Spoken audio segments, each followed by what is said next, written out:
ሰላም እንደምን ቆያችሁ ወንድሞችና እህቶች ተመልካቾቻችን። ይሄ በሆፕ ቻናል ኢትዮጵያ የሚቀርብላችሁ የቤተ መቅደስ መልእክት ነው። ዛሬ የምናየው አራተኛውን ክፍል ይሆናል። በተከታታይ 3 ክፍሎችን ስለ ቤተ መቅደስ ተመልክተናል። በተለይ ትኩረት እያደረግን ያለነው ከቤተ መቅደሱ የምናውቃቸው መመሪያዎች እና ድርጊቶች በብሉይ ኪዳን ካህናቱ ከሚፈጽሙት ድርጊቶች ከእስራኤላውያን ከታዘዙት ለኛ የሚሆኑ መንፈሳዊ ትምህርቶችን ስንመለከት ቆይተናል። ዛሬ በተለየ ሁኔታ ከዛ የቀጠለውን ክፍል ነው የምናየው። የመጨረሻ 3ኛው ክፍል ላይ የተመለከትነው የመስዋዕት አይነቶችን ነበር። ዛሬ ከዛ የቀጠለውን እንመለከታለን። ከዛ በፊት ጸሎት አድርገን እንጀምራለን። እንጸልይ። አምላካችን ሆይ ይህንን ሌላ እድል ስለሰጠን እናመሰግናለን። ጌታ ሆይ በዚህም እንደ አዲስ እንድትናገረን አዲስ የሆነውን ቃልህን የሚያነቃቃውን እውነትን ወደ ውስጣችን እንድታስገባ በህሊናችንና በአእምሮአችንም እንድታትመው እንለምናለን። የሚሰሙትን ሁሉ አንተ ባርክ። መንፈስን ጌታ ሆይ በቦታ አይገደብምና በየቦታው እንድትልክ ጌታ ሆይ ለሚሰሙት መረዳትን ማስተዋልን እንድትሰጥ እለምናለሁ። እኔ ልጅህንም አስበኝ፣ የምገልጽበትን አቅም፣ ሞገስ፣ ቋንቋን፣ ድፍረትን አንተ ስጠኝ።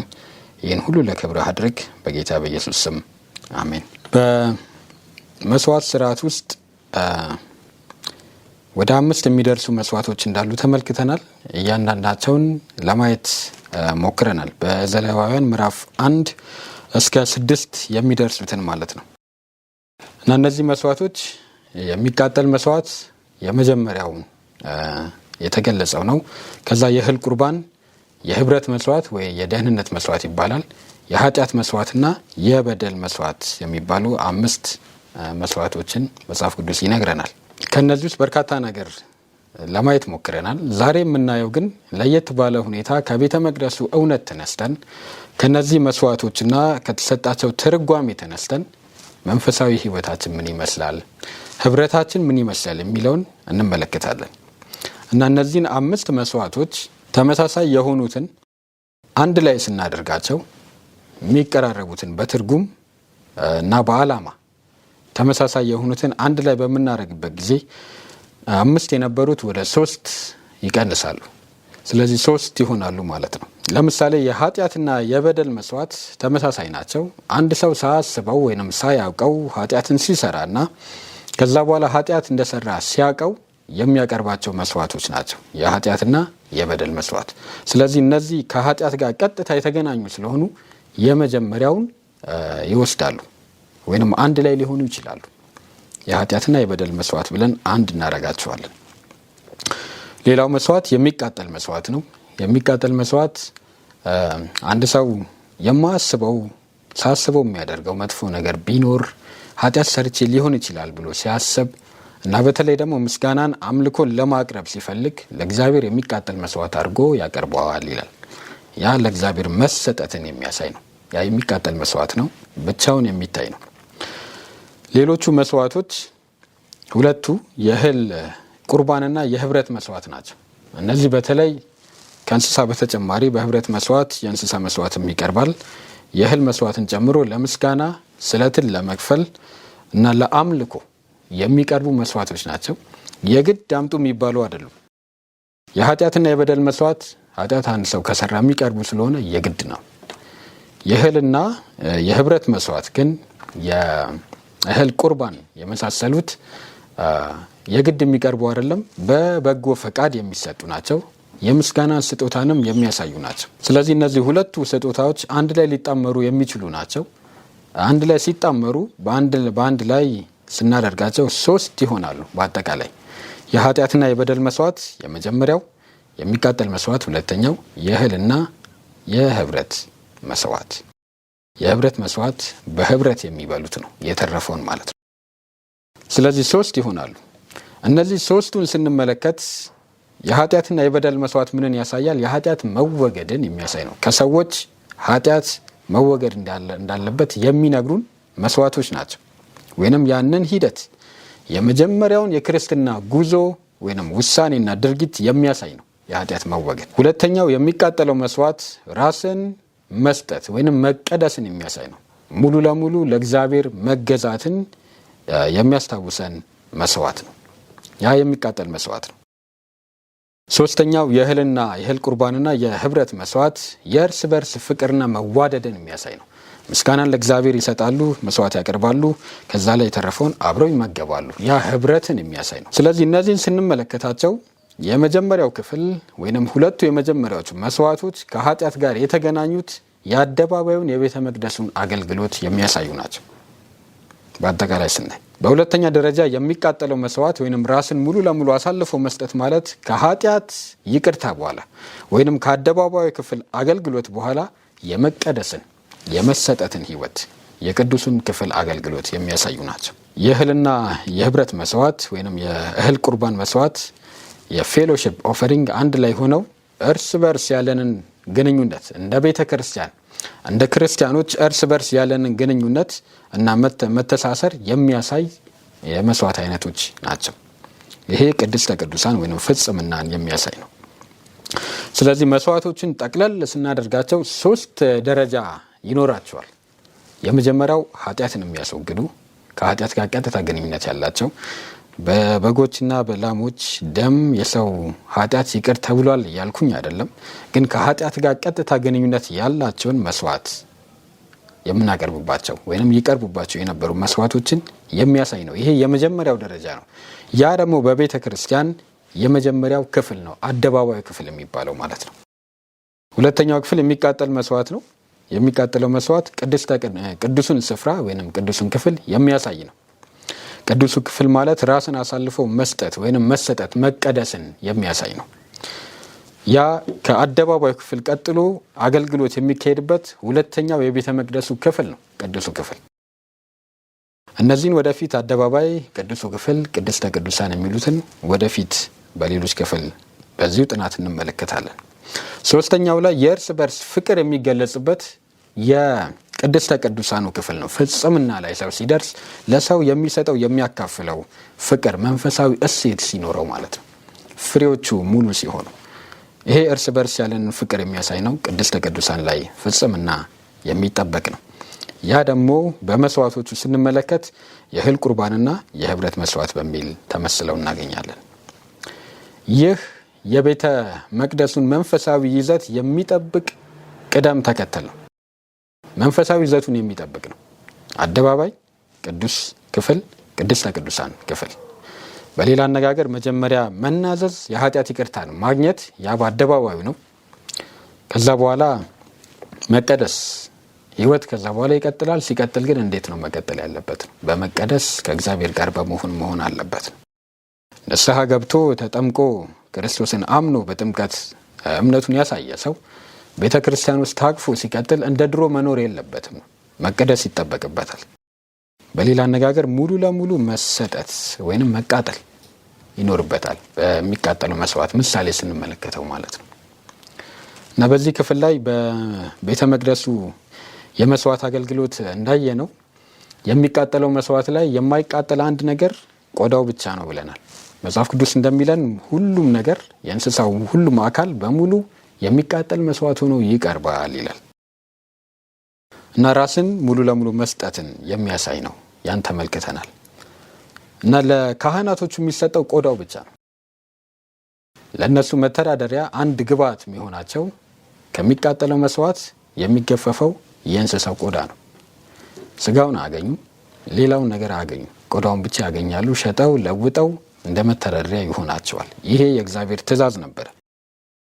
ነገር ግን የህብረት መስዋዕት ላይ ስንመለከት የህብረት መስዋዕት ላይ ሰዎች ያላቸውን ያመጣሉ፣ ያቀርባሉ። ከዛ በህብረት ሆነው የተረፈውን ይበሉታል። ሁሉም የሚቃጠል አይደለም።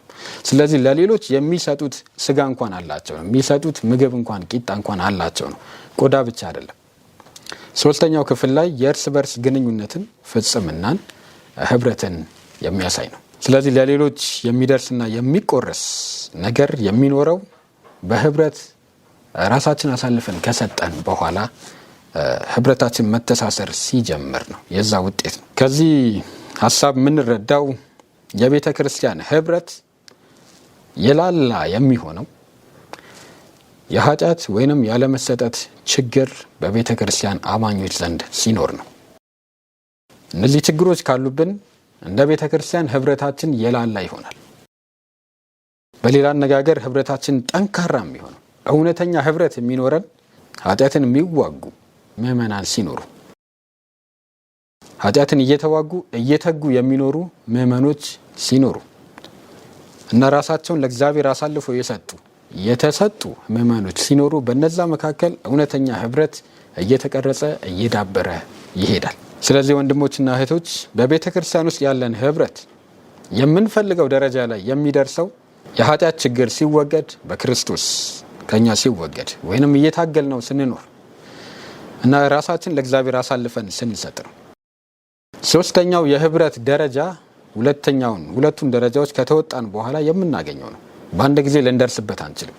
የመጀመሪያው በአደባባይ ክፍል የኃጢአት መወገድ፣ ሁለተኛው በቅዱሱ ክፍል መቀደስ፣ ሶስተኛው ፍጻሜ ላይ ወይንም ህብረት ላይ ፍጽምና ላይ መድረስ።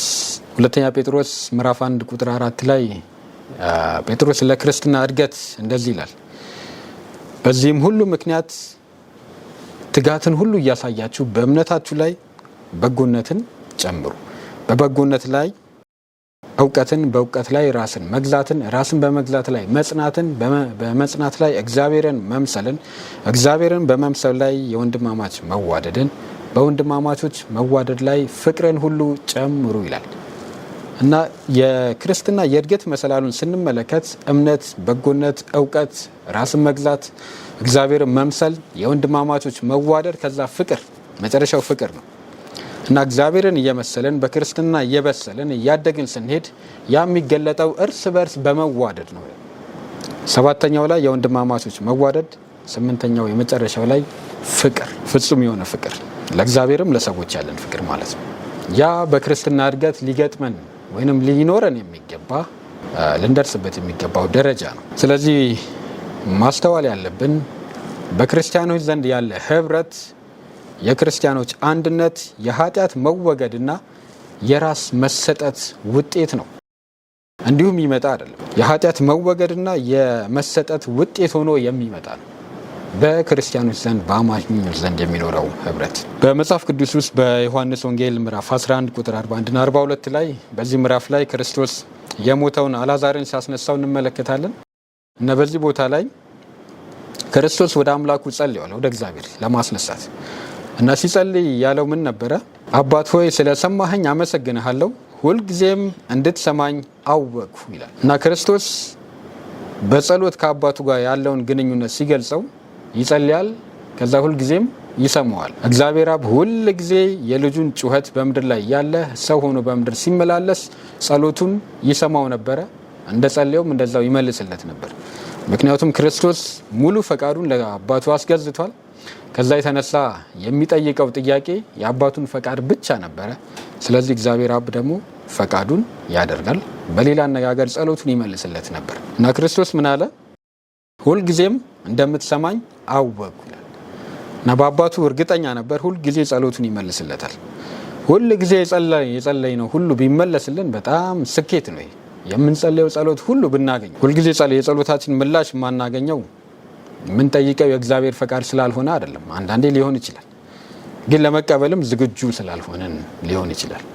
ክርስቶስ ግን ይጸልያል፣ የሚጠይቀውን እግዚአብሔር አብ ይመልስለታል። ምክንያቱም የሚጠይቀው የአባቱን ፈቃድ ስለሆነ እና ወልድ እግዚአብሔር አብን ክርስቶስ ሲጠይቀው ሲለምነው ምንም ነገር አልነፈገው፣ ስኬታማ የጸሎት ህይወት የነበረው ነው። ከዚህ ጋር እያይዘን የምናየው ክርስቶስ ስለ ተከታዮቹ ጸልዮአል፣ ስለ ራሱ ደቀ መዛሙርት ጸልዮአል። በዮሐንስ 17 ላይ የመጨረሻዎቹ በምድር ላይ ያሳለፋቸው ቀናቶች የመጨረሻዎቹ ቀናቶች ላይ ሊሰቀል አካባቢ ረዘም ያለ ጸሎትን ለሐዋርያቱ ከዛም እኛንም ጨምሮ ሲጸልይ እንመለከታለን። ምክንያቱም ለነዚህ ብቻ ሳይሆን በእኔም ለሚያምኑ ሁሉ ብሎ በዛ ውስጥ እኛንም አካቱናል እና ረጅም ጸሎትን አንድ ምዕራፍ ሙሉ ስለ ህብረት ነው የጸለየው። ስለ ቤተ ክርስቲያን ህብረት፣ ስለ አማኞቹ ህብረት ነው የጸለየው።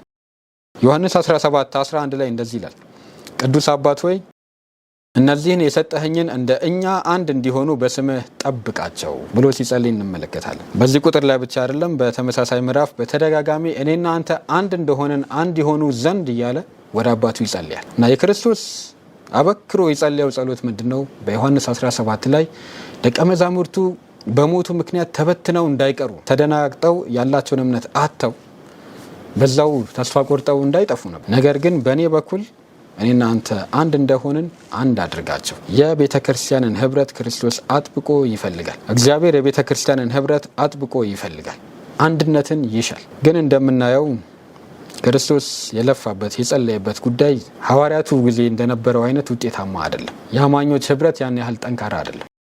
በሐዋርያቱ ጊዜ የነበረው ፍቅር፣ መቻቻል፣ ራስን መካድ ቀስ እያለ እየደበዘዘ እየጠፋ አንዳንድ ጊዜ እግዚአብሔር ተሐድሶ የሚያደርጉትን እያስነሳ እንደገና ሲነሳ ከዛ በኋላ ሲጠፋ እንመለከታለን። እና ክርስቶስ የጸለየበት ጉዳይ ለምንድን ነው አሁን የተዳከመው ስንመለከት ክርስቶስ ሁሉንም ነገር እንደምትሰማኝ አወቅኩ ብሏል። ሁሉንም ነገር ሁልጊዜ ሲጸልይ እና ክርስቶስ ደግሞ ጸልዋል። በዚህ ጉዳይ ላይ አበክሮ ጸልዋል። አሁን ለምንድን ነው ውጤቱን ማናየው? እሱ የጸለየበትን ጉዳይ እና የሚፈልገውን ጉዳይ እኛ ለምን አጣ ነው? ለምን ደምቆ አናየው? ከዚህ አንጻር ጸሎቱ እንዲመለስ የሚያደርጉ ወይንም የማያደርጉ 4 ነጥቦችን እንመለከታለን። በአዎንታዊ ጎናቸው ስንመለከታቸው ከመስዋዕቶቹ አንጻር የክርስቶስ ጸሎት እንዲመለስ ህብረት እንዲጠናከር የሚያደርጉ ናቸው። በአሉታዊ ጎኖቹ ስንመለከት ግን ህብረት እንዳይፈጠር እንቅፋት ሊሆኑ የሚችሉ ናቸው። የመጀመሪያው ወደ ማዕከሉ መጠጋት የሚል ነው። በሁለተኛ ቆሮንቶስ ምዕራፍ 5 ቁጥር 19 ላይ ጳውሎስ ስለ ክርስቶስ እንደዚህ ይላል፣ እግዚአብሔር በክርስቶስ ሆኖ ዓለሙን ከራሱ ጋር ያስታርቅ ነበርና በደላቸውን አይቆጥርባቸውም ነበር ይላል እና እግዚአብሔር አብ ዓለምን ወይንም ሰዎችን ከራሱ ጋር ሲያስታርቅ የነበረው በክርስቶስ በኩል ነው ይላል። በክርስቶስ ሆኖ ነው። ሌላ መንገድ የለም። ከክርስቶስ ውጪ ሆኖ እግዚአብሔር አብ ከሰዎች ጋር የሚገናኝበት ሌላ አቋራጭ መንገድ የለም። እግዚአብሔር አብ ራሱን ሰዎችን ከራሱ ጋር ሲያስታርቅ የነበረው በክርስቶስ በልጁ በኩል ነው። አሁንም የሚሰራው ያንኑ ስራ ነው እና ማዕከሉ ክርስቶስ ነው። ሌላ ማዕከል የለም። የምንሄድበት አማራጭ መንገድ የለም። ሌላ መዳረሻም የለም። መንገዱ አንድ ነው፣ መዳረሻውም አንድ ነው። መንገዱ ክርስቶስ ነው፣ መዳረሻው ደግሞ እግዚአብሔር አብ ነው። ከእግዚአብሔር አብ ጋር ለመታረቅ በክርስቶስ በኩል መሆን አለበት። ሌላ ማዕከል የለም እና እግዚአብሔር አብ ሰዎችን ወደ ራሱ የሚያመጣው እና የሚስበው በክርስቶስ በኩል ነው። ሌላ መንገድ የለም እና ክርስቶስ የእያንዳንዱ ሰው የደህንነት መንገድ እና እውነት ነው፣ ህይወት ነው። መዳረሻው ክርስቶስ ብቻ ነው። ስለዚህ በግል ጥሪውን የሚቀበል የቃል ኪዳኑን ፍጻሜ ያገኛል። በግሉ እያንዳንዱ ሰው በግሉ በቤተ ክርስቲያን ውስጥ ያለ ሰው በሙሉ በግሉ ይህንን ተቀብሎ አምኖ የራሱ ሲያደርገው ወደ ማዕከሉ ይጠጋል። ወደ ክርስቶስ የተጠጋ ሁሉም ደግሞ አንድ ይሆናል። ችግሩ እኛ አንድነትን የክርስትና ህብረትን የምንሞክረው ከማዕከሉ ርቀን ከክርስቶስ ርቀን በራሳችን ለመጣበቅ የምናደርገው ጥረት ሲሆን ነው። ያ የሚጸና አይደለም፣ የሚሳካም አይደለም። በክርስትና በምድራዊ ጉዳይ ሊሆን ይችላል። ያለ ክርስቶስ ጊዜያዊ ህብረቶች ይመሰረታሉ፣ ወረት ይይዛቸዋል፣ ከዛ ይጠፋሉ። በክርስትና ግን እያንዳንዱ ሰው ህብረት ለመመስረት መምጣት ያለበት ወደ ቤተ ክርስቲያን ብቻ አይደለም፣ በግሉ ወደ ክርስቶስ መጠጋት አለበት፣ ወደ ማዕከሉ መጠጋት አለበት። ማግኔትና ቁርጥራጭ ብረቶች ያላቸውን ግንኙነቶች እናውቃለን። ማግኔት ወዳለበት እያንዳንዱ ብረት ወደ ማግኔቱ ይሳባል። የተቆራረጡ ብረቶች ይሳባሉ፣ ማግኔቱ ጋር ይሰበሰባሉ። ነገር ግን ማግኔቱ ባይኖር እነዛ ቁርጥራጭ ብረቶች ያለ ማግኔቱ ሊሳሳቡ አይችሉም። ምንም ፊልም አያደርጉ፣ አይንቀሳቀሱም፣ አንድ ላይ ሊሆኑም አይችሉም በሰው እጅ ካልሆነ በስተቀር። ግን ማግኔቱ ኃያል ከሆነና የሚስባቸው አይነት ከሆነ ተለቃቅሞ ሁሉም ማግኔቱ ላይ ሲደርሱ አንድ ይሆናሉ ማለት ነው እና እያንዳንዱ ክርስቲያን በቤተ ክርስቲያን ውስጥ ጠንካራ ህብረት የሚኖረው ሁሉም እያንዳንዱ በግሉ ወደ ክርስቶስ ሲጠጋ ነው፣ ወደ ማዕከሉ። ያ ካልሆነ የክርስቶስ ጸሎት በቤተ ክርስቲያን ውስጥ ምላሽ አያገኝም። በአንደኛ ቆሮንቶስ ምዕራፍ 1 ቁጥር 9 ላይ ወደ ልጁ ወደ ጌታችን ወደ ኢየሱስ ክርስቶስ ህብረት የጠራችሁ እግዚአብሔር የታመነ ነው ይላል እና ወደ ልጁ ወደ ኢየሱስ ክርስቶስ እግዚአብሔር በልጁ በኩል ጠርቶናል። ያም የታመነ ነው እና በቤተ ክርስቲያን ውስጥ እውነተኛ ህብረት የሚፈጠረው በግለሰብ ደረጃ በክርስቶስ በኩል የኃጢአት ይቅርታን በተቀበሉና ቅድስናን እየተለማመዱ ባሉ ሰዎች መካከል ነው። እውነተኛው ህብረት ኃጢአትን እየተዋጉ በሚኖሩ በሚተጉ እና ቅድስናን እየተለማመዱ ባሉ የቤተ ክርስቲያን አባላት ወይንም የክርስቶስ አማኞች መካከል የሚፈጠር ነው። የግድ በቤተ ክርስቲያን መዝገብ ላይ ባሉ ሰዎች መካከል ማለት አይደለም። የግድ ቤተክርስቲያን ውስጥ ብዙ ጊዜ በሚቆሙ በሚያገለግሉ ሰዎች ማለት አይደለም። ላይተዋወቁ ይችላሉ። አንዱ እዚህ ይሆናል፣ ሌላው ሌላ ሀገር ይኖራል። ግን የሚያውቃቸው አንድ እግዚአብሔር በዛው በአንድ መንፈሱ በቦታ በማይገደበው በዛው ስለሚመራቸው በመንፈስ ቅዱሱ ሳይተዋወቁ ህብረት ግን ይኖራቸዋል። የሚመራቸው አንድ ስለሆነ ማለት ነው። የግድ አካላዊ መቀራረብና አንድ ላይ ጊዜ ማሳለፍ ማለት አይደለም። በእምነት በክርስቶስ አምነው ኃጢአትን እየተዋጉ በመስዋዕቶቹ እንዳየነው ሶስቱን ደረጃ የኃጢአት መወገድ፣ መሰጠት፣ ከዛ በኋላ የህብረት መስዋዕት።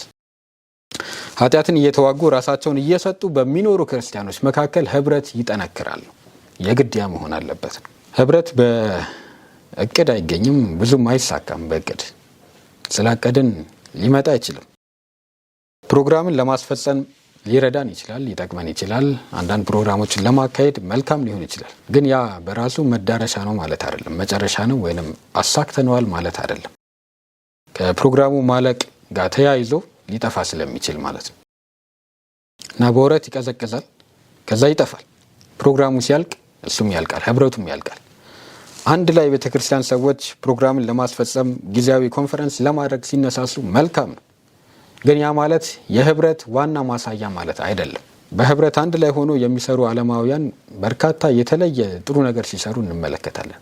ያም ጥሩ ህብረት ነው ማለት አይደለም። አንዳንዴ ከዛ ላይ ይለይ ይችላል እኛ የምናሳየው ጥረት፣ ግን የልብ አንድነትን የሚያሳይ ነው። ከአካል አብሮ ከመስራት ባለፈ የውስጥ የልብ አንድነትን የሚያሳይ ነው። ክፋትን ከመዋጋትና ራስን ከመስጠት ጋር የተገናኘ ነው። የክርስቶስ ፍቅር ግን በአንጻሩ ወረት አያቆም፣ ወደ እርሱ የተጠጋም ወረተኛ አይሆንም፣ ወይም ወረቱ እየቀነሰ እየደበዘዘ እየጠፋ ይሄዳል።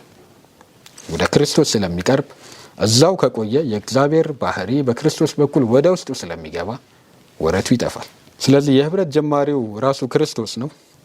የሚቆየውም የሚኖረውም በክርስቶስ በራሱ አማካኝነት ነው። እግዚአብሔር ሰውን ሲፈጥር መፍጠር የጀመረው በተናጠል ነበር። አንድ ላይ ሰዎች ይሁኑ ብሎ በርካታ ሰዎችን በአንዴ መፍጠር ይችል ነበር። ግን ስራውን የሚጀምረው በግለሰብ ደረጃ እንደሆነ ፍጥረት ራሱ ይነግረናል። አዳም የተፈጠረበት መንገድ፣ ሔዋን የተፈጠረችበት መንገድ፣ እነሱን አንድ ያደረገበት መንገድ በግለሰብ ጀምሮ ከዛ ያንን እንደሚያስፋፋ አንድ እንደሚያደርግ የሚያሳየን ነው እና አዳምን ፈጠረው፣ ሔዋንን ፈጠራት። ከዛ በሱ በኩል ከሱ ውጪ በሆነ ሁኔታ አይደለም አንድ ያደረጋቸው፣ በሱ በኩል ነው አንድ የሆኑት። ምክንያቱም አዳም ሲፈጠር የሚያውቀው ክርስቶስን ወይም ፈጣሪውን እግዚአብሔርን ብቻ ነው። ሔዋንም እንደተፈጠረች የምታውቀው አዳምን አይደለም፣ ፈጣሪዋን እግዚአብሔርን ብቻ ነው። በግላቸው ከሱ ጋር ህብረት ከፈጠሩ በኋላ በሱ በኩል አንድ አደረጋቸው። ስለዚህ የህብረት ራሱ መጀመሪያ ጀማሪው ጠንሳሹ ራሱ እግዚአብሔር ነው፣ የሚያቆየውም እግዚአብሔር ነው። ዘፍጥረት ምዕራፍ 3 ላይ ይሄ ህብረት ሲደፈረስ እንመለከታለን። ለምንድን ነው የደፈረሰው? ከሱ ውጪ ህብረት ሲፈጠር ነው። በሚያታልለው በሰይጣን አማካኝነት ወደ ህብረታቸው እሱ እንዲገባ ሲፈቅዱለት ከእግዚአብሔር ጋር የነበራቸው ህብረት ጠፋ፣ ተለየ እና ህብረቱ የሚቆየው ከክርስቶስ ጋር እስከቆዩ ድረስ ብቻ እንደነበር የሚያሳየን ነው። ለእኛም ተመሳሳይ ነው። ስለዚህ እያንዳንዱ ሰው በተናጥል ወደ ክርስቶስ መቅረብ እንዳለበት ሰውን የፈጠረበት አፈጣጠር እንኳን ለእኛ ትምህርት የሚሰጠን የሚያሳየን ነው። በትንቢት መንፈስ ላይ ሌተርስ በሚለው ደብዳቤ ላይ እንደዚህ ይላል፣ ወንጌሉ የሚሰራው በግለሰብ ደረጃ ነው ይላል። በግለሰብ ደረጃ በተናጠል ማለት ነው። ሲሰራ በግለሰብ ደረጃ ነው። ስንሰማው በጋራ ሊሆን ይችላል። ስንቀበለው ግን በግለሰብ መሆን አለበት። በውስጣችን ምን ማለት ነው? እርምጃ ስንወስድበት ስንጀምር በራሳችን መሆን አለበት። ሰው እንደዚህ ማድረግ አለበት እያልን ጣታችን መጠቆም አይደለም፣ ወይ ሰውን መክሰስ አይደለም፣ ሰው ላይ የፍርድ ቃላትን ማውጣት አይደለም። ነገር ግን በግላችን መቀበል ለራሳችን ማድረግ አለብን ነው። እያንዳንዱ ሰው ያንን ሲያደርግ ያ የተደረገለት ሰው በዛ ሂደት ውስጥ የሚያልፍ ሰው ወደ ቤተ ክርስቲያን ህብረት ይመጣል ነው። ስለዚህ ወንጌሉ ቃሉ ኃይሉ የሚሰራው በግለሰብ ነው፣ በቡድን አይደለም። በቡድኑ ሰዎች የነሱ መቀደስና መቀየር ውጤት ሆኖ የምናገኘው ነው። ከብዙሃኑ ውስጥ ጥቂቶች ብቻ ወደ አዳኙ እንደሚጠጉ ከዚህ አንጻር እንመለከታለን። ብዙ ሰዎች እግዚአብሔርን ይጠራሉ፣ ክርስቶስን እናምናለን የሚሉ በርካቶች በዓለም ላይ አሉ። በተግባራዊ ህይወት ግን ወደሱ የሚጠጉ ወደ ማዕከሉ የሚጠጉ በግለሰብ ደረጃ አንድ ላይ በማምለክ አለ በግለሰብ ደረጃ ከጋራ ህብረት በተናጠል ያን የሚያደርጉ ጥቂቶች ናቸው። እና ዳር ላይ ሆነን ያንን ህብረት መጠበቅ ማለት በጣም ከባድ ነው። የማንችለውን ነገር ለማድረግ መሞከር ማለት ነው። ወደ ክርስቶስ ያልቀረበ ሰው የክርስቶስን አይነት ባህሪ ለማሳየት ሲሞክር ፍራስትሬሽን የሚያመጣ ነው፣ ተስፋ መቁረጥ። ምክንያቱም ሊያደርገው አይችልም፣ ጭንቀት ነው የሚሆንበት። ወደ ክርስቶስ ሲጠጋ ግን ያልሱን ባህሪ መለማመድና ለሌሎች ማሳየት ይችላል። ቴስቲሞኒስ ቱ ሚኒስተርስ ኤንድ ጎስፐል ወርከርስ የሚለው ላይ ገጽ 188 ላይ ይህንን ሀሳብ እናገኛለን። እንደዚህ ይላል፣ የስራችን ስኬት ለእግዚአብሔርና ለሰዎች ያለን ፍቅር ላይ ጥገኛ ነው ይላል። የወንጌላዊ ስራችን ለሌሎች ወንጌልን በመመስከር የምናገኘው ስኬት ለእግዚአብሔርና ለሰዎች ያለን ፍቅር ላይ ጥገኛ ነው። በቤተ ክርስቲያን ግለሰብ አባላት መካከል የተጣጣመ ድርጊትና ከወንድም ለወንድም የተገለጸ ፍቅርና መተማመን ሲኖር ለሰዎች ደህንነት በምንሰራው ስራ ተመጣጣኝ ኃይልና ጉልበት ይኖራል ይላል። በሌላ አነጋገር በግለሰብ አባላት መካከል በድርጊትም በሐሳብም የተጣጣመ ፍቅር፣ በወንድማማቾች መካከል ህብረት ሲኖር በተመሳሳይ ለሰዎች ደህንነት በምንሰራው የወንጌል ስራ ላይ ተመሳሳይ ውጤትን እናገኛለን ይላል። ስለዚህ በወንጌል ጥረት የሚደረጉ ውጤቶች አነስተኛ የሚሆኑት እርስ በርስ ያለን ፍቅር አነስተኛ ስለሚሆን ነው። ይህንን ክርስቶስ ተናግሮታል በዮሐንስ ወንጌል ምዕራፍ 16 ላይ እርስ በርሳችሁ ብትዋደዱ ደቀ መዛሙርቴ እንደሆናችሁ ሰዎች በዚህ ያውቃሉ። ቁጥር 31 ላይ ይመስለኛል ክርስቶስ የተናገረው። እና የደቀ መዛሙርቱ መዋደድ በራሱ ያ ብቻ እርስ በርስ ያላቸው ግንኙነት ለሰዎች ምንም ሳይናገሩ እርስ በርስ ባላቸው ኑሮ የመተሳሰብ ህይወት፣ የፍቅር ህይወት በዛ ብቻ ክርስቶስን መመስከር ይችላሉ ነው። የዛ ሰው የክርስቶስ ተከታይ ናቸው እንዲሉ ያስችላቸዋል። ክርስቶስ ያለው ያንን ነው። ስለዚህ በወንጌል ስራ ላይ እንቅፋት የሚሆንብን እርስ በርስ ያለን ህብረት ማነስ ሊሆን ይችላል። ውጤቱ እንደ ህብረታችን ጥንካሬ ሊወሰን ይችላል። ስለዚህ ወደ ማዕከሉ መጠጋት አለብን። ከመስዋዕቶቹ የምንማረው አንዱ ህብረት ላይ የምንደርስበት መንገድ ያ እንደሆነ ነው። በሁለተኛ ደረጃ የፕሮግራም ጥገኛ አለመሆን የሚል ነው። መንፈሳዊ ፕሮግራሞች በራሳቸው ስህተት አይደሉም፣ በጣም መልካሞች ናቸው። የጉባኤ ፕሮግራሞች፣ የጉባኤ የአምልኮ ጊዜያቶች ወሳኝ ናቸው።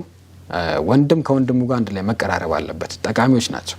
ነገር ግን ፕሮግራሞች ላይ ያለን ጥገኝነት ሲጨምር ስርዓተኝነት ይጨምራል። ፕሮግራሙ ላይ ብቻ ጥገኛ ስንሆን ማለት ነው። ያ ማለት ምን ማለት ነው? በግላችን የምናረገው ጥረት ሳይኖር ሙሉ ለሙሉ ያ በመንፈሳዊ በጉባኤ ፕሮግራም ብቻ የሚተካ ከሆነ አደገኛ ሊሆን ይችላል። በራሳችን ላይ ለውጥ ማየት ሊከብደን ይችላል።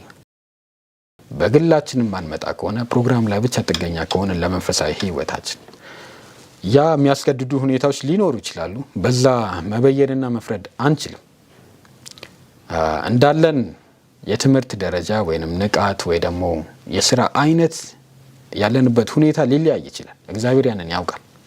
ግን እድሉ እያለን አጋጣሚው እያለን መጠቀም ስንችል በግላችን መትጋት ስንችል ያችን ነገር በትንሹ እንኳን ማናሳይ ከሆነ እና ለመንፈሳዊ ህይወታችን ሙሉ ለሙሉ ሰዎች ላይ ጥገኞች የምንሆን ከሆነ ሄዶ ሲሰብክ እሰማለሁ፣ ሲያስተምር እሰማለሁ፣ ሲዘመር እዘምራለሁ፣ ከዛ ውጪ መንፈሳዊ ህይወቴ በግሌ አይመለከተኝም የምንል ከሆነ ያ አይነት አመለካከት ካለብን የፕሮግራም ጥገኝነት ወደ ስርዓተኝነት ሊወስደን ይችላል፣ የማይጠቅመን ሊሆን ይችላል። ስለዚህ ጥገኛ መሆን ያለብን ክርስቶስ ላይ ነው። ከፕሮግራም ጥገኝነት በላይ ክርስቶስ ላይ ጥገኛ የሆነ የክርስትና ህይወት ሊኖረን ይገባል። ያ ሲሆን ምንድነው የሚፈጠረው? ተባርከን ወደ ጉባኤ እንሄዳለን። የምንሰጠው ነገር ኖሮን ወደ ጉባኤ እንሄዳለን። በህብረት መስዋዕት የሚያቀርቡት እና የእህል ቁርባን ላይ እስራኤላውያን ካላቸው ከአውድማው ላይ ሰብስበው ካገኙት ምርትና እህል ወደ ጎተራቸው ሲያስገቡ የተወሰነውን ይዘው ሄደው ለምስጋና ለእግዚአብሔር በረከቱን እሱ እንደሰጣቸው እውቅና ለመስጠት ለማመስገንና ለማምለክ ይዘው ሄዱ ነበር፣ ከተቀበሉት ላይ ማለት ነው፣ ከአጠቃላዩ ላይ። በተመሳሳይ በመንፈሳዊ ህይወታችን በግላችን እግዚአብሔር ከባረከን ከሰጠን ከሱ ጋር ባለን የግል ግንኙነትና ልምምድ ካገኘነው ነገር ለማካፈል ይዘን ብንሄድ ወደ ጉባኤ የተሻለ ነው። ሁልጊዜ ለመቀበል መሄድ ስህተት አይደለም፣ መልካም ነው። ከዛ በኋላ ግን በራሳችን ማስቀጠል አለብን። የዛን ጊዜ መነቃቃቱ የቀጠለ ይሄዳል። ያም አይሆን ከሆነ ፕሮግራም ላይ ብቻ ጥገኛ ምን ሆን ከሆነና የእኛን የክርስትና ጉዳይ ሰዎች ላይ የሰዎች ጉዳይ አድርገን የምንጥለው ከሆነ ክርስቶስ ሩቅ ይሆንብናል። አገልግሎትም ሸክም መስሎ ይታየናል። ነገር ግን ወደሱ በግል ስንቀርብ አገልግሎት መልካም ሸክም፣ ቀለል ያለ ሸክም፣ መስራት ያለብን ኃላፊነት መስሎ ይታየናል። ክርስቶስም ቅርባችንና በውስጣችን እንደሆነ ይሰማናል። ስለዚህ ወንድሞችና እህቶች በናሆም 2:1 ላይ እንደሚለው የሚቀጠቅጥ በአንተ ላይ ወጥቷል፣ ምሽግህን ጠብቅ፣ መንገድህንም ሰልል ይላል እና ምሽግን ጠብቅ፣ ምሽጋችሁን ጠብቁ። ምን ማለት ነው? ያለንን ትንሽ የግል ጥረታችንን አናቁማት፣ አናጥፋት። የጸሎት ጊዜ ብትሆን ትንሽ አጭርም ብትሆን በተቻለ መጠን እንጨምረው ወይ እናጠናክረው እንጂ አትጥፋ ነው። ምሽግህን ጠብቅ የሚለው ያንን ነው። ሊያዳፍናት ሊያጠፋት በተለያየ መልካም በሚመስል ጉዳይ ጠላት የሚቀጠቅጠው ጠላት ይወጣል። ስለዚህ ያለህን ልምምድ በትንሿ የምታረጋትን አጠናክራት። ያለሽን ተሞክሮ የክርስትና ሕይወት ተሞክሮ አትታዩ፣ አጠናክሪው። ይሄ እግዚአብሔር መልእክት ነው። ክርስቶስ ላይ ጥገኛ መሆንን መለማመድ እንድንችል የሚያደፋፍረን ነው። በሶስተኛ ደረጃ በቤተ ክርስቲያን ውስጥ ያለን የወንድማማች ህብረትን የሚያጠናክርልን ተጋላጭ የሚያደርጉ ህብረቶችን ማስወገድ ነው። ከክርስትና ህብረት በተቃራኒ ሌሎች ህብረቶች አሉ፣ በርካታ ህብረቶች፣ ያንን የሚዋጉ የሚጻረሩ፣ እነሱን ማስወገድ ይኖርብናል እና ጓደኝነትና ማህበራዊ ኑሮም በክርስቶስ ውስጥ መመልከት ይኖርብናል። ማህበራዊ ህይወት በራሱ ብቻውን ተገንጥሎ የሚኖር አይደለም፣ መሆን የለበትም። እግዚአብሔር የሚከብርበት እና እሱ የሚመራው መሆን አለበት እና ሚስጥረኛችን ክርስቶስ መሆን አለበት። የቅርብ ወዳጃችን የምናካፍለው፣ የምንጠራው፣ የምንነግረው ክርስቶስ መሆን አለበት። ኢየሱስ የምር ወዳጄ ነው የሚለውን መዝሙር ብዙ ጊዜ እንዘምራለን። ግን የምር የህይወታችን ወዳጃችን ነው ወይ? ያ ከሆነ ከሰዎች በላይ ቶሎ የምንጠራው፣ ያለንን የምናካፍለው፣ የምንነግረው፣ ሚስጥራችንን የምንገልጥለት ክርስቶስ መሆን አለበት። የቅርብ ጓደኞቻችን መሆን ያለባቸው ከኛ ጋር ተመሳሳይ የኑሮ ዓላማ ያላቸው ሰዎች ብቻ ናቸው። የቅርብ ጓደኛ፣ እኛ ላይ ተጽዕኖ የሚያሳድሩ ሰዎች የክርስቶስ ዓላማ የገባቸው ከኛ ጋር ተመሳሳይ ጉዞ ላይ ያሉ ሰዎች መሆን አለባቸው። ካልሆነ የቤተ ክርስቲያንን ህብረት የሚያዳክም ነው። እርስ በርስ ካለን ህብረት በላይ በማህበራዊና በጓደኝነት ከዓለማዊ ወይ ከማያምኑ ሰዎች ጋር ያለን ህብረት ጠንካራ ከሆነ እና በዛ ህብረት ውስጥ መልካም ተጽዕኖ ለእነሱ ማሳረፍ የማንችል ከሆነ ይዘን የምንመጣው ነገር የሚያዳክም ነገር ነው ወደ ቤተ ክርስቲያን።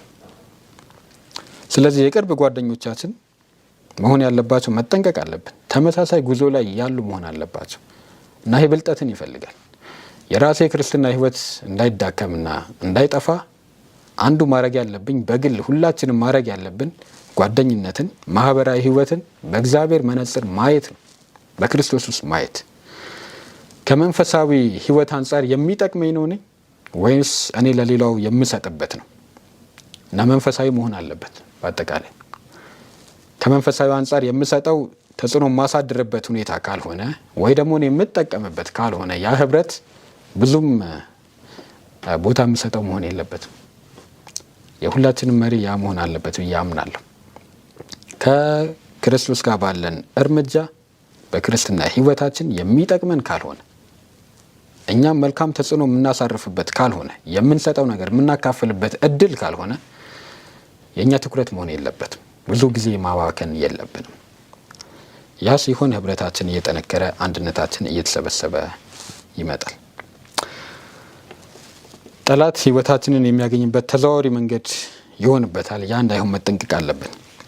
በሁለተኛ ቆሮንቶስ 6:16 ላይ እንደዚህ ይላል፣ ከማያምኑ ጋር በማይመች አኳኋን አትጠመዱ ይላል። ከማያምኑ ጋር በማይመች፣ የሚያምኑ ሰዎች ከማያምኑ ሰዎች ጋር አንድ ላይ ሲሆኑ ወጥመድ ነው። ይሄ ወጥመድ ነው። ጠላት የሚጠቀምበት አንዱ መሳሪያ ነው። በግልጽ አናየው ይሆናል፣ አይታየን አይሰማን ይሆናል፣ ግን ወጥመድ ነው። በማይመች አኳኋን አትጠመዱ። የሚመቸው አኳኋን ምንድን ነው? ለሌሎች መመስከር ነው። ይሄ ስለ ትዳር ብቻ አይደለም፣ ማህበራዊ ህይወትን ሁሉ የሚመራ መርህ ነው። ለሌሎች ለመመስከር ከሆነ ለተወሰነ ጊዜ አቅማችንን አይተን ራሳችንን ተጠንቅቀን እውነቱን ተናግረን መመስከር የምንችልበት ከሆነ ያ መልካም ነው። ካልሆነ ግን በማይመች አኳኋን እንደ ኑሮ አድርገነው መውሰድ የለብንም። የጠላት ወጥመድ ውስጥ ሰተት ብለን መግባት የለብንም። መጠንቀቅ አለብን። ጓደኝነትና ማህበራዊ ህይወት ልክ እንደ ድንበር እንደሌለው ሆኖ መሆን የለበትም። ድንበርና ገደብ ልናበጅለት እንደሚገባ ይነግረናል። ያ ሲሆን ህብረታችን ይጠናከራል። ከዚህ ጋር በተገናኘ ክርስቶስ ምን አለ? በማቴዎስ 5 ላይ እናንተ የዓለም ብርሃን ናችሁ እና ክርስቶስ ተከታዮቹን እኛንም በሱ ያመኑትን የዓለም ብርሃን ናችሁ ሲላቸው ዓለም በአንጻሩ ጨለማ ነው ማለት ነው። ስለዚህ ከጨለማ ጋር መሸሽ ነው ያለብን። ከጨለማ ጋር መተባበር የለብንም። እኛ የዓለም ብርሃን ከሆነን ዓለም ደግሞ ጨለማ ነው ማለት ነው። ስለዚህ ለዓለም የምንጠቅመው ለዓለም መልካም ነገር መስጠት የምንችለው እኛ ብርሃን ውስጥ ስንቆይ ነው፣ ጨለማ ውስጥ ስንገባ አይደለም። ጨለማና ብርሃን ሲለያዩ እና አንድ ሲሆኑ አንድ አይደለም። ብርሃን በጨለማ ውስጥ ሲሆን ይበራል። ነገር ግን የሚያጨልም አይነት ከሆነ ብርሃኑ ለብቻ ነው መሆን ያለበት። ስለዚህ ለሌሎች የምንጠቅመው ለሌሎች መልካም ነገር ማድረግ የምንችለው በብርሃን ውስጥ ስንቆይ ወይንም ብርሃን የሆነው ክርስቶስ ጋር ስንቆይ ነው። ስለዚህ ምን ይላል? ከጨለማ ስራ ጋር አትተባበሩ ግለጡት እንጂ ጳውሎስ እንደሚነግረን። ከዛ ጋር መተባበር የለብንም ግን ማጋለጥ አለብን ነው። ይሄ ነገር ጨለማ ነው፣ በትህትና በፍቅር ያንን መግለጥ አለብን። ህይወታችን ያን የሚገልጥ መሆን አለበት። በአድቬንቲስት ሆም 67 አንደኛው አንቀጽ ላይ እንደዚህ ይላል፣ ከማምን ጋር መወዳጀት ራስን የሰይጣን ግዛት ላይ ማስቀመጥ ነው ይላል። የሰይጣን ግራውንድ ላይ ይላል፣ የሰይጣን ወይንም የሰይጣን ግዛት ላይ ከማምን ሰው ጋር ከማምኑ ጋር መወዳጀት ህብረት መፍጠርና በዛ ውስጥ መኖር ራስን የሰይጣን ግዛት ላይ ማስቀመጥ ነው። ለዛ እንደፈለገ ማድረግ ይችላል። እግዚአብሔር ያንን ግዛት አያዝበትም። ራሳችን በዛ ላይ ካስቀመጥን የሚያዝበት የሚሰራው ጠላት ነው። ከዛ ቀጥሎ እንደዚህ ይላል፣ የእግዚአብሔርን መንፈስ ታሳዝናለህ፣ ጥበቃውንም ከንቱ ታደርጋለህ። ወይንም የእግዚአብሔርን መንፈስ ታሳዝናላችሁ፣ ጥበቃውንም ከንቱ ታደርጋላችሁ። የእግዚአብሔር ጥበቃ የጠላት ግዛት ላይ አይኖርም። ራሳችንን የጠላት ግዛት ላይ ቤት ውስጥ ካስቀመጥን የእግዚአብሔር ጥበቃ እዛ ውስጥ አይኖርም። እግዚአብሔር እስከምናውቅ ድረስ ይጠብቀናል። ካወቅን በኋላ ግን ለምርጫችን ይተወናል። ስለዚህ ወንድሞችና እህቶች ህብረታችን የተጠናከረ የሚሆነው ተመሳሳይ ዓላማ ካላቸው ህብረቶች ጋር አንድ ላይ ስንሆን ነው። በተለይ ከክርስትና ህይወት አንጻር እግዚአብሔር እኛን ተጠቅሞ ማብራት ይፈልጋል። ሰይጣን ደግሞ ጨለማ ውስጥ ያሉትን ሰዎች ተጠቅሞ ጥላውን በእኛ ላይ ማጥላት ይፈልጋል። ጨለማችንን የእሱን ጨለማ ወደኛ ለማምጣት ብርሃናችንን ለማዳፈን ጠላት ይሞክራል። በዕብራውያን 3:13 ላይ በእያንዳንዱ ቀን እርስ በእርሳችሁ ተመካከሩ ይላል። ሁል ጊዜ ክደት ውስጥ እንዳትገቡ ነው የሚል በእያንዳንዱ ቀን እና ጓደኞችን መንፈሳዊ የሆኑ ጓደኞችን ወደኛ ማቅረብ ወይም እኛ ወደ እነሱ መቅረብ ይጠቅመናል። ማህበራዊ ህይወት መልካም ነው፣ በእግዚአብሔር የሚዘወር መሆን አለበት። በጣም አስፈላጊ ነው፣ በጣም መልካም ነው።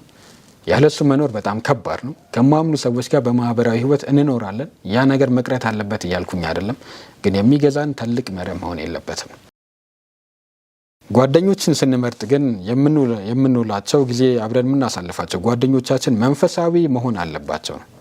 ክርስቶስ ለ12ቱ በጣም ቅርብ ነበረ። ከ12ቱም ደግሞ ለ3ቱ ይበልጥ ቅርብ ነበር፣ ለያዕቆብ፣ ለጴጥሮስ እና ለዮሐንስ። ከ3ቱ ደግሞ ስንመለከተው ክርስቶስ እጅግ የሚወደው ብሎ ራሱን የሚገልጸው ራሱን ደገፍ አድርጎ ትከሻው ላይ ራሱን ጣል አድርጎ ይሰማ የነበረው ዮሐንስ ነበር እና ክርስቶስ 12 ነበሩት። ከ12ቱ ደግሞ 3ቱን በጣም ስለሚቀርቡት ስለሚወዱት ያቀርባቸው ነበር። ከዛ ውስጥ ለዮሐንስ የተለየ ፍቅር ነበረው ይላል እና ወደ ክርስቶስ በተጠጋን ፍላጎታችን በጨመረ ቁጥር የእሱን ፍላጎት የእሱን ፍቅር በእኛ ውስጥ እንደሚጨምር የሚያሳይ ነው። ስለዚህ በተሻለ ሁኔታ ወደ እግዚአብሔር ቀረብ ያለ ሰው ጓደኛችን ቢሆን መልካም ነው። እኛን የሚያንጸን፣ እኛን የሚመክረን፣ መልካም ተጽዕኖ በእኛ ላይ የሚያሳድር የእሱ ባህሪ በእኛ ውስጥ እንዲጋባ የሚያደርግ ነው። ህብረታችን ከዛ ሰው ጋር መሆን ይኖርበታል። በመጨረሻ የምናየው በቀናነት መተባበር ነው። ሮሜ 12:11 ላይ በስራ ለመትጋት አትለግሙ፣ ክፉን ነገር ተጸየፉት፣ ከበጎ ነገር ጋር ተባበሩ ይላል እና የህብረት አንዱ መገለጫ ወይንም ህብረትን የሚያጠናክር ነገር መልካም ሆኖ ሲገኝ መተባበር ነው፣ አብሮ ማድረግ ነው፣ መፎካከር አይደለም። በክርስቲያኖች መካከል ፉክክር መኖር የለበትም። ትብብር ነው እንጂ ፉክክር አያስፈልግም። ራስን መተው ራስን መጣልን የሚጠይቅ ነው። ረጅም ርቀት እንዲጓዝ የሚታለመው የክርስትና ጉዞ ጥረቱ፣ ዓላማው የመሳሰሉት የሚደነቃቀፈው ፉክክር ሲገባበት ነው። ግለሰቦች፣ አገልጋዮች ራሳቸውን ማሳየት ሲጀምሩ፣ አድናቆትን፣ ሙገሳን ከሰዎች ሲጠብቁ፣ የዛን ጊዜ ክርስትና ይደነቃቀፋል፣ ህብረቱም ይጠፋል። ነገር ግን መተባበር ነው ያለብን በቀናነት እንጂ መፎካከርና መወዳደር የለብንም። በክርስትና ስራ ውስጥ ፈሪሳውያን የክርስቶስ ላይ የነበራቸው ውድድር፣ ያ የውድድር አስተሳሰብ ሰዎቹን ከኛ አራቀ፣ እሱ ይበልጥ አስተማሪ ሆኖ ታየ የሚለው ስልጣን የተቀሙ ሲመስላቸው፣ ቅናታቸው በውስጣቸው ሲጨምር፣ የዛን ጊዜ የተጎዱት ራሳቸው ነበር።